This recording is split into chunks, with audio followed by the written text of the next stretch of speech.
Hello guys, how are you? It's me, Machina the one and only.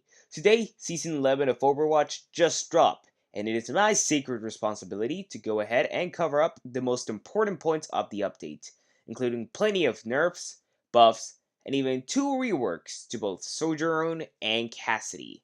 And so, without further ado, let's get on with it. So, starting off we have Diva, who got a buff.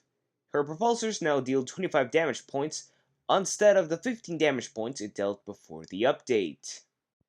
Up next we got Junker Queen on with her second change of today, who went from taking 0.75 seconds to activate her ultimate to only 0.5, making it easier for her not to get killed while using her ultimate ability and giving her a much more aggressive behavior when fighting and using her ultimate ability.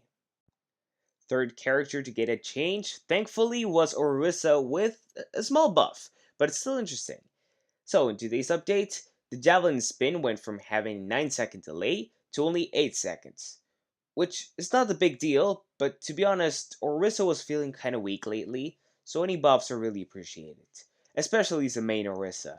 Or well, as a secondary main Orisa. But still, it's pretty nice to know she's finally getting some attention. Roadhog is finally getting some new changes, starting off with his health going from 650 points to only 600 points. And in addition to his health being reduced, he also went from getting a 50% damage reduction when healing to only a 40% damage reduction.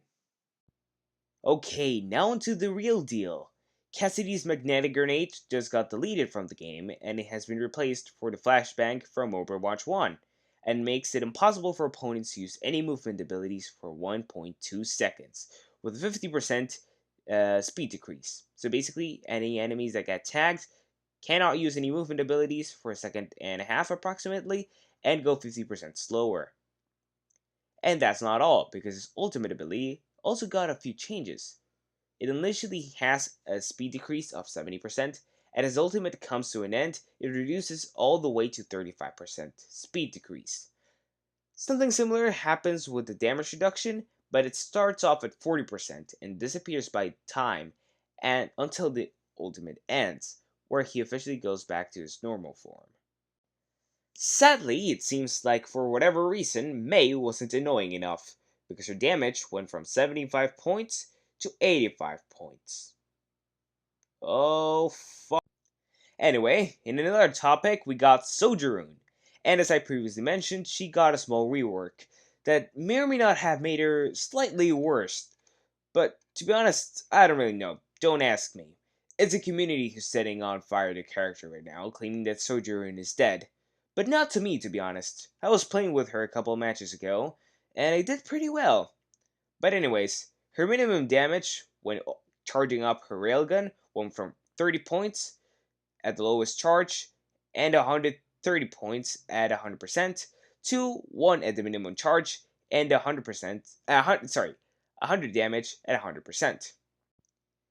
Yes, I understand this is a pretty big nerf, but on the other hand, railgun shots now go through enemies.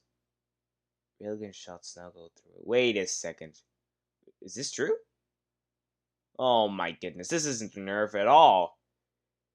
Her fire rate went from 14 bullets per second to 16 bullets per second, meaning faster charge, meaning more damage, meaning piercing through enemies like nothing.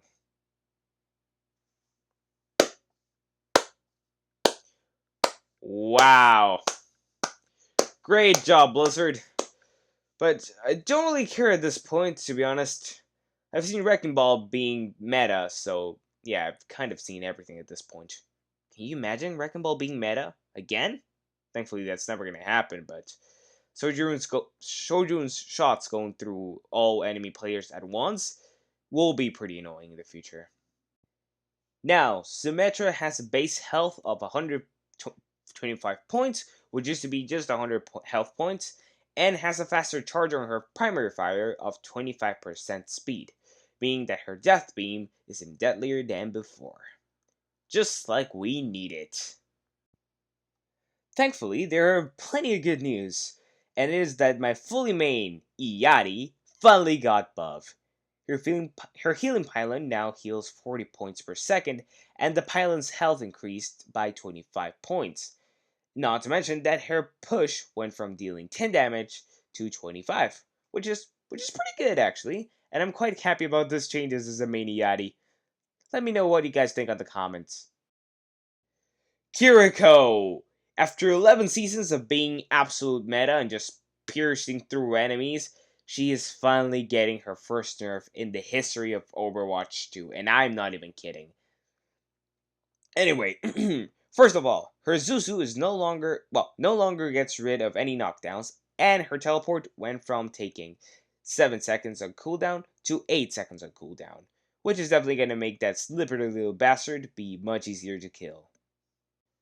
And well, everybody, those are all the changes of this season's update. I hope you guys enjoyed it. Please make sure to like, subscribe, and as always, see you next time.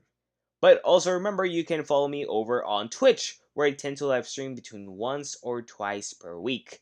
Please show me some support over there because I just began streaming, and it's definitely a way smaller platform than it is here on YouTube. So thank you guys so much for your support, and take care.